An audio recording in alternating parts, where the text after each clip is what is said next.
हम परमेश्वर का धन्यवाद करते हैं क्योंकि परमेश्वर ने फिर से एक बार उसके चरणों में आकर हम सभी लोगों को फिर से एक बार वचन सुनने के लिए मौका दिया है। हम सभी जन मिलकर परमेश्वर का धन्यवाद करते हैं। हम देखते हैं कि मत्ती के सुवर्तमान इसका 11 अध्याय और 28 वचन में वचन कहता है, हे सब परिश्रम करने वाले दो बोझ से दबे हुए लोगों, तुम मेरे पास आओ, मैं तुम्हें विश्रांति दे दूंगा। क्योंकि हम देखते हैं यीशु का वचन हमारे लिए कहता है कि हे सब परिश्रम करने वाले, हम सभी लोग काम करने वाले लोग हैं, बोझ से दबे हुए लोग हैं, कामकाज से थके हुए लोग हैं, ऐसे लोगों को यीशु का वचन कहता है, हे सब परिश्रम करने वाले बोझ से दबे हुए लोगों, तुम मेरे पास आओ, मैं तुम्हें विश्रांति दे दूंगा। परमेश्वर का वचन से हम देखते हैं कि यीशु इस दुनिया में क्यों आया, यीशु इस दुनिया में आने की क्या जरूरत पड़ी। तो हम वचन से देखते हैं लूका सुवर्तमान इसका 19 अध्याय 10 वचन में, यीशु खोए हुए को ढूंढने और उनका उद्धार करने के लिए इस दुनिया में आए हैं। और यीशु इस दुनिया में क्यों आया बोले तो जो लोग भटक गए सो है, रास्ते से भटक गए सो है, गलत रास्ते पे चल रहे हैं, कोई भी गलत रास्ते पे नहीं चलना। यीशु इसलिए आया कि सभी खोए हुए को ढूंढने और उनका उद्धार करने के लिए इस दुनिया में आए। आज के वचन के लिए देखते हैं कि यीशु इस दुनिया में आया है। यीशु ने बहुत सारे काम किए हैं, बहुत अच्छे काम किए हैं। यीशु ने बहुत सारे चमत्कार किए हैं, यीशु ने बहुत सारे पैराबल्स बोले हैं। तो इसी प्रकार से हम देखते हैं कि यीशु इस दुनिया में आके कितने चमत्कार किए हैं। तो यीशु ने चमत्कारों में, यीशु में सबसे पहले चमत्कार कौन सा चमत्कार किया है? हम देखते हैं पहले चमत्कार के बारे में जब हम देखते हैं, यीशु ने इस दुनिया में आने के बाद पहला चमत्कार काना गांव में किया है। उस चमत्कार के बारे में जब हम देखते हैं तो यीशु और उसके साथ उनकी मम्मी डैडी और उनके 12 चेले साथ में काना गांव में वो शादी में गए हैं। शादी में जाने के बाद वहां पे क्या हुआ कि शादी में जाने के बाद द्राक्षरस जो है, द्राक्ष बोलो तो दाखरस जो है फिनिश हो गया है, खत्म हो गया है। खत्म होने के बाद सभी लोग वहां पे बहुत सारे हम देखते हैं, शादी बोलने के बाद बहुत सारे लोग जमा होते हैं। बहुत सारे लोग जमा होने के बाद दावत के बारे में उस जगह में क्या होता है, कभी कभी 200 लोगों के लिए बनाते हैं, लेकिन अचानक क्या हो जाता है 300 से 400 लोग आ जाते हैं। उसी प्रकार से उस जगह में भी उस काना गांव के शहर में जो शादी का प्रोग्राम था, उस प्रोग्राम में ऐसा ही हुआ। जितना वो लोग दाखरस बनाए थे उससे अधिक लोग वहां पे जमा हुए हैं। तो जब वो दाखरस खत्म हो गया है, फिनिश हो गया है, सभी लोग बोल रहे हैं कि उस जगह में दाखरस अभी हो गया है और बहुत सारे लोग बाकी है और खाने वाले लोग बहुत बाकी है। तो हम इस जगह में कैसा करेंगे? बहुत सारे लोग चिंता में पड़ गए हैं। उस समय मेरी माता के पास आ गए। मेरी माता ने यीशु के पास आकर यीशु को बोल दिया कि इस जगह में, इस शादी में दाखरस हो गया है, इसके लिए हम क्या। तो तब यीशु ने मेरी माता को कहा कि अभी मेरा समय नहीं आया है। तो जब ये जवाब यीशु ने मेरी माता को दे दिया है, तब मेरी माता के पास 12 चेले वहां पे मौजूद है। यीशु के 12 चेले वहां पे मौजूद है। ये पहला समय है, पहला चमत्कार है। तब मेरी माता उस जगह में चेलों को कहती है कि यीशु जो कहता है वही तुम करना है। हम देखते हैं यूहन्ना का सुवर्तमान इसका 2 अध्याय 1 वचन से लेके 11 वचन तक इस जगह में इस चमत्कार के बारे में देखते हैं। तो उस जगह में मेरी माता ने चेलों को बोला है कि तुम जो यीशु बोलता है वही करना है। इस जगह में जब 12 चेले यीशु के पास गए हैं, दाखरस खत्म हो गया गुरुजी जब बोले हैं, तो यीशु ने उन लोगों को कहा कि इस जगह में कितने मटके हैं। तो उस जगह में देखते हैं हम, उस जगह में पत्थर के 6 मटके हैं। उस जगह में कितने मटके हैं? पत्थर के 6 मटके हैं। एक मटके में 2 मन, एक मटके में 3 मन पानी आ जाता है। तो यीशु ने उन लोगों को कहा, चेलों को कहा कि इस मटकों को भर दो।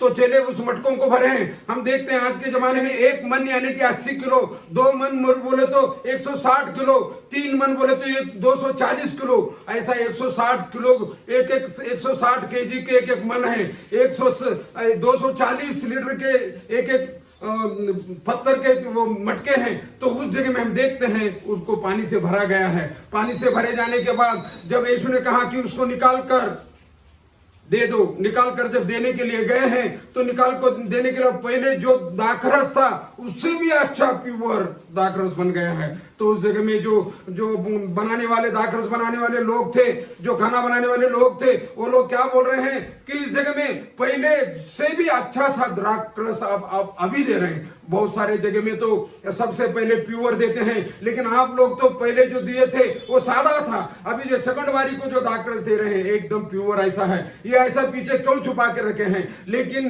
इस बात को, इस पानी को दाखरस कैसा बन गया, सिर्फ यीशु के चेले जानते हैं कि यहाँ पे क्या है। कि इस जगह में हम क्या देखते हैं कि इस जगह में यीशु का जो पहला चमत्कार है, पानी को यीशु ने दाखरस बनाए हैं। हम इस जगह में देखते हैं कि ये दूसरा अध्याय, यूहन्ना को सुवर्तमान इसका दूसरा अध्याय 5 वचन में देखते हैं, उसकी माता ने सेवकों से कहा, जो कुछ वह तुमसे कहे वही करना, बोल के हम देखते हैं।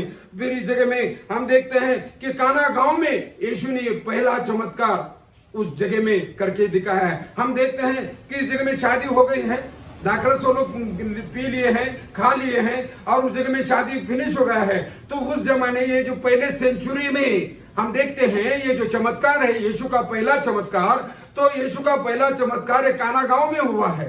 काना गांव में होने के बाद, जब ये कब की बात है, पहले सेंचुरी की बात है। लेकिन हम जो लोग 21 सेंचुरी में रहते हैं, हम लोग कौन से सेंचुरी में अभी प्रेजेंट 21 सेंचुरी में रहते हैं। 21 सेंचुरी के लोगों के लिए क्या फायदा है, इससे हमको क्या लाभ मिलेगा, इससे हमको कौन सा वचन मिलेगा, इसके लिए हमको क्या फायदा है। तो हम इस जगह में देखते हैं यूहन्ना को सुवर्तमान इसका दूसरा अध्याय 5 वचन में मेरी माता कहती है चेलों को, उसकी माता ने उनके सेवकों से कहा, जो कुछ वो तुमसे कहे वही करना।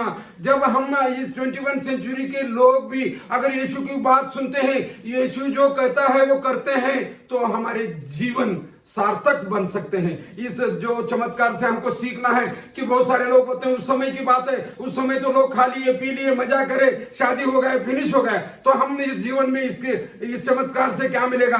तो इस चमत्कार से हमको एक ही बात मिलती है, यीशु जो कहता है वो हमारे जीवन में हम करना है। यीशु हमको सच्चाई के रास्ते में चलने के लिए तक कहता है, तो हम सभी लोग सच्चाई के रास्ते में चलना है, सच्चाई के पथ पर चलना है। हम देखते हैं यूहन्ना को सुवर्तमान इसका 20 अध्याय 30 वचन में यीशु ने इतने चमत्कार किए हैं कि देखते हैं कि सारे चमत्कार इस पुस्तक में नहीं लिखे गए, इस बाइबल में नहीं लिखे गए। अगर एक एक करके लिखे जाते तो सारी दुनिया की पुस्तकों में वो चमत्कार नहीं समाते, बोल के हम देख रहे हैं। हम देखते हैं हमारे अध्ययन के लिए यीशु ने हमारे लिए, यीशु इस दुनिया में क्यों आया? यीशु आके इस दुनिया में क्या अपने राज्य की स्थापना करने के लिए आया? कि यीशु आके इस दुनिया में कोई धर्म स्थापना करने के लिए आया? नहीं, लेकिन यीशु सभी लोगों के लिए मार्ग है।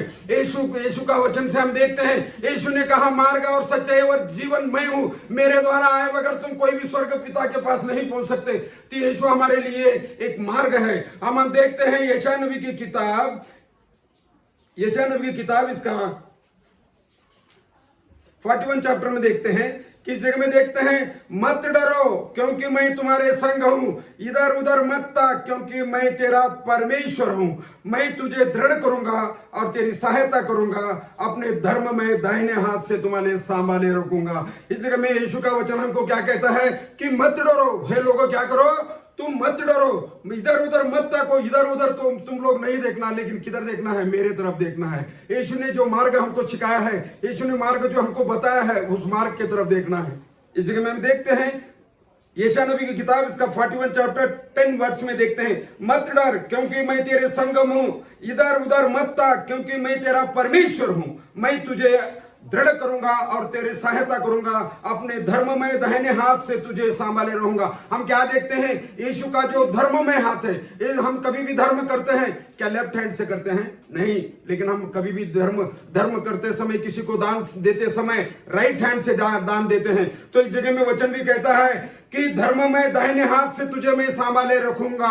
परमेश्वर का जो धर्म का हाथ है, धर्म में हाथ है, राइट हैंड है, उस राइट हैंड से हमें संभाले रहूंगा बोल के परमेश्वर का हाथ, परमेश्वर का जो वचन है हमारे लिए कहता है। तो इस वचन के लिए हम परमेश्वर का धन्यवाद करते हैं। हम बहुत सारे बातों का इस जगह में देखे हैं कि परमेश्वर इस दुनिया में क्यों आया है, तो खोए हुए को ढूंढने और उनका उद्धार करने के लिए इस दुनिया में आए हैं। हम इससे पहले ही देख चुके हैं, मत्ती को सुवर्तमान इसका 11 अध्याय 28 वचन में देखे हैं, हे सब परिश्रम करने वाले बोझ से दबे हुए लोगों, तुम मेरे पास आओ, मैं तुम्हें विश्रांति दे दूंगा। परमेश्वर हमें सभी लोगों के लिए, थके हुए लोगों के लिए, कामकाज करने वाले लोगों के लिए, गरीब लोगों के लिए, बड़े लोगों के लिए, क्योंकि परमेश्वर का वचन से हम क्या देखते हैं कि परमेश्वर के आंगन में आने वाला कोई भी लोग, कोई भी इंसान बड़ा या छोटा नहीं होता। होता। परमेश्वर के आंगन में आने वाले सभी लोग एक समान होते हैं। परमेश्वर हम सभी लोगों को आशीष देने वाला है। आज के दिन के लिए हम परमेश्वर के पास प्रार्थना करते हैं। मैं आप सभी लोगों के लिए प्रार्थना करता हूं कि प्रभु परमेश्वर, आप जितने भी लोग इस वचन को सुन रहे हैं, इस वचन के द्वारा प्रभु परमेश्वर आप सभी को आशीष देना है। आशीष में आप सभी लोग चलना है, सभी लोग अच्छे बनना है, अच्छे मार्ग में चलना है, क्योंकि परमेश्वर हम सभी का उद्धार करने के लिए दुनिया में आया बोल के वचन हमें सिखाया है। इस वचन के द्वारा प्रभु परमेश्वर आप सभी को आशीष दो। धन्यवाद। आमीन। अब जो तुम्हें ठोकर खाने से बचा सकता है और अपने महिमा की भरपूरी के सामने मगन और निर्दोष करके खड़ा कर सकता है, उस अद्वैत परमेश्वर हमारे उद्धारकर्ता की महिमा और गौरव और पराक्रम और अधिकार हमारे प्रभु यीशु मसीह के द्वारा जैसे सनातन काल से है, अब भी और युगानुयुग रहे। आमीन।